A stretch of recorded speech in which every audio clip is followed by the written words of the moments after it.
हम अपनी जान के दुश्मन को अपनी जान कहते हैं। हम अपनी जान के दुश्मन को अपनी जान कहते हैं। मोहब्बत की इसी मिट्टी को हिंदुस्तान कहते हैं, हिंदुस्तान कहते हैं। जो दुनिया में सुनाई दे उसे कहते हैं खामोशी, जो आंखों में दिखाई दे उसे तूफान कहते हैं। जो ये दीवार का सुराख है साहब, जो ये दीवार का सुराख है, चाइना, अमेरिका, पाकिस्तान साजिशों का हिस्सा है, मगर हम इसे अपने घर का रोशनदान कहते हैं, अपने घर का रोशनदान कहते हैं। मैं नेहा वर्मा देश प्रेम और राष्ट्र निर्माण के उपलक्ष्य पर अपने कुछ विचार आप सभी के साथ साझा करना चाहूंगी। आजादी का असली मतलब वही समझ सकता है जिसने कभी गुलामी की हो। हम सौभाग्यशाली हैं कि हमने स्वतंत्र भारत में जन्म लिया। यूं तो आजादी की लौ 1857 में ही जल चुकी थी, जो वर्षाल बनकर 1947 में हमारे देश को आजाद कराई। प्राचीन, मध्यकालीन और वर्तमान भारत के उदाहरणों से स्पष्ट करना चाहूंगी कि जब हम फिरंगियों के फेरे में फंस गए थे तो रंग दे बसंती चोला की एक आवाज पर टोलों के टोले उमड़ आते थे और उनके वंदे मातरम के नारों से खून में आने वाला 5-5 डिग्री का तूफान अंग्रेजी शासकों की जड़ों में तूफान ला देता था। लोग मर जाते थे, मिट जाते थे, फांसी चढ़ जाते थे, तो वो भी अपनी देशभक्ति साबित कर रहे होते थे, क्योंकि ये उस दौर की देशभक्ति की कसौटी थी।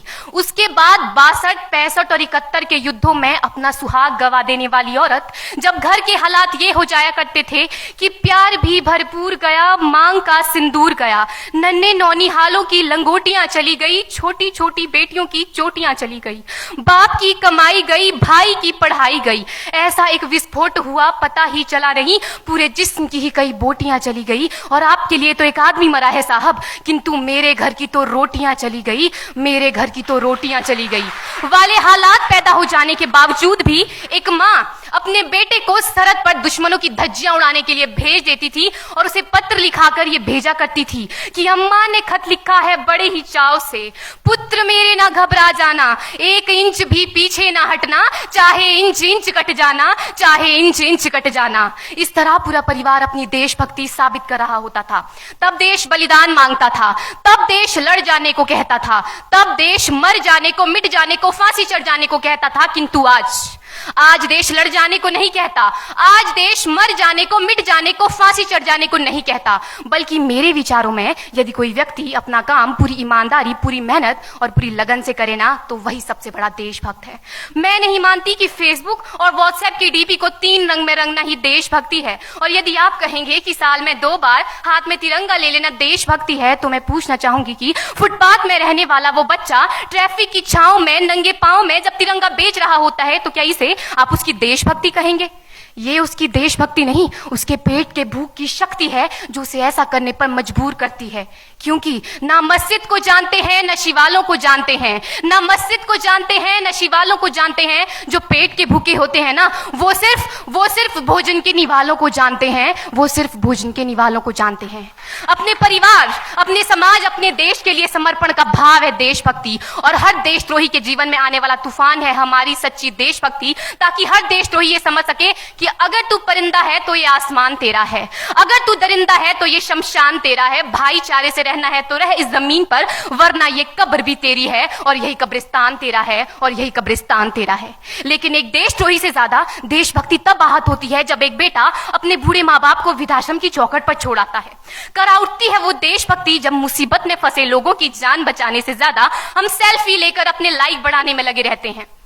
आज के इस दौर में वो युवा जिनके ऊपर जिम्मेदारी थी अपने देश, अपने समाज, अपने राष्ट्र की आशाओं को बांधे रखने की, वही युवा अब 4x4 इंच की छोटी सी स्क्रीन पर अपनी कोमल अंगुलियों के घर्षण मात्र से अपनी भावनाओं की इमोजी भेज रहा है। 4 बोतल वोट का काम मेरा रोज का ने भारत का भविष्य तबाह कर रखा है। हम ना एक ऐसे समाज में जीते हैं जहां लड़कों से बात करता देख जो भाई हड़काते हैं, लड़कों से बात करता देख जो भाई हड़काते हैं, वही भाई अपनी गर्लफ्रेंड के किस्से घर में हंस हंस कर सुनाते हैं।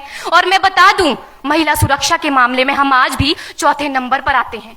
हम ना एक ऐसे समाज में जीते हैं जहां पत्थर की मूरत को लगते हैं 56 भोग और भूखे नंगे तड़पते सो जाते हैं लोग, भूखे नंगे तड़पते सो जाते हैं लोग। मजदूर को मजदूर समझिए, मजबूर नहीं। गरीब को काम दीजिए, दान नहीं। और अगर दान देने के इच्छुक हैं तो जीते जी रक्तदान दीजिए और मरने के बाद अंग दान देकर किसी मरते हुए को जीवन दान दीजिए। यही सच्ची देशभक्ति और यही सच्चा राष्ट्र प्रेम है। ना सरकार मेरी है ना रब मेरा है, ना सरकार मेरी है ना रब मेरा है, और ना ही ये बड़ा सा नाम मेरा है।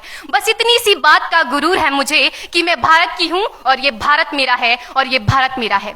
परंतु एक वैचारिक बीमारी हमारे समाज में मुझे नजर आती है। कहा जाता है हम दुनिया के सबसे बड़े लोकतंत्र हैं, जहां हिंदू पैदा होते हैं, मुस्लिम, सिख और ईसाई भी पैदा होते हैं, लेकिन बदकिस्मती है अब इंसान पैदा नहीं होते। और मेरे विचारों में ना हिंदू की जरूरत है ना मुसलमान की जरूरत है, राष्ट्र निर्माण के लिए केवल अच्छे इंसान की जरूरत है, केवल अच्छे इंसान की जरूरत है।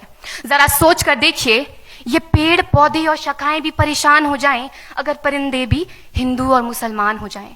एक शैक्षणिक बीमारी भी हमारे समाज में मुझे नजर आती है, और बड़े ही आश्चर्य की बात है, जिस देश ने पूरी दुनिया को तक्षशिला और नालंदा देकर के विश्वविद्यालय शिक्षा की बुनियाद रखी, आज विश्व के 100 सर्वश्रेष्ठ विश्वविद्यालयों में हमारा एक भी विश्वविद्यालय खड़ा नहीं हो पाता। जहां एक और हमारे पास IIT, IIM और NIT जैसे शिक्षण संस्थान हैं, तो वहीं दूसरी ओर इस देश के गरीबों को बेरोजगारी की जमात में खड़ा करने के लिए उनके हाथ में सर्व शिक्षा अभियान का झुंझुना पकड़ा दिया जाता है। और मैं बता दूं, इस शैक्षणिक बीमारी का केवल एक कारण वो ये कि हमारे देश की शिक्षा नीति केवल 2 तरह के लोगों के लिए बनती है, पहले वो जो विद्वान हैं और दूसरे वो जो धनवान हैं।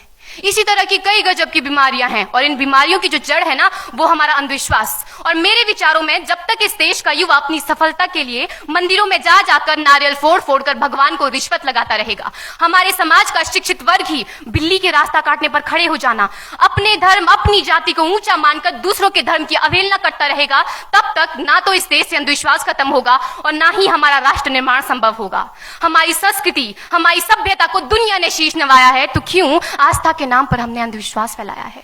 मेरे विचारों में हमारा राष्ट्र निर्माण तब संभव होगा जब इस देश में महिलाओं की पूजा नहीं, उनकी इज्जत की जाएगी। राष्ट्र निर्माण तब संभव होगा जब हम जातिगत आरक्षण नहीं बल्कि सामाजिक सशक्तिकरण पर बात करेंगे। राष्ट्र निर्माण तब संभव होगा जब स्वच्छता अभियान में केवल सरकार नहीं बल्कि सड़क पर चलने वाला हर एक नागरिक हाथ बंटाएगा, स्वच्छ भारत स्वस्थ भारत को दिल से अपनाएगा। असल मायने में हमारा राष्ट्र निर्माण तब संभव होगा जब एक गरीब बच्चा मध्याह्न भोजन के लिए नहीं बल्कि ज्ञान अर्जन के लिए सरकारी स्कूल की चौखट पर कदम रखेगा। और हमारा राष्ट्र निर्माण तब तक संभव नहीं होगा जब तक एक नागरिक नैतिक रूप से सटीन, चारित्रिक रूप से भ्रष्ट, मानसिक रूप से दिवालिया, धार्मिक रूप से अंधा, राजनीतिक रूप से गंदा, स्वैच्छिक मान मूल्यों के आंकड़ों में जिन्न शिन्न पैपंदमयी अखंड भारत को खंड खंड करता रहेगा, तब तक हमारा राष्ट्र निर्माण संभव नहीं होगा।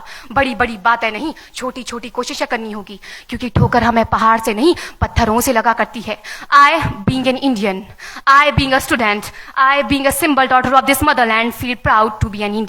और मैं सैल्यूट करना चाहूंगी सरहद पर दिन रात हमारी रक्षा के लिए खड़े हर उस जवान को, इस देश की पुलिस, प्रशासन और किसान को, और इस देश के हर उस व्यक्ति को जो अपना काम पूरी ईमानदारी, पूरी मेहनत और पूरी लगन से करते हैं, जिनके बिना राष्ट्र निर्माण की कल्पना करना भी असंभव सा लगता है। और आज इस मंच पर पूरी जिम्मेदारी के साथ मैं भारत की बेटी ये कहती हूं कि हमारा राष्ट्र निर्माण तब संभव होगा जब हम सभी, मैं, आप, हम सब मिलकर प्रयास करेंगे, क्योंकि हमारे देश की जिम्मेदारी नहीं है हमें आगे ले जाने की, हमारी जिम्मेदारी है अपने देश को आगे ले जाने की, अपने राष्ट्र को आगे ले जाने की, अपने वतन को आगे ले जाने की। तो अंत में मैं बस यही कहना चाहूंगी, मेरा हिंदुस्तान महान था, महान है, महान रहेगा।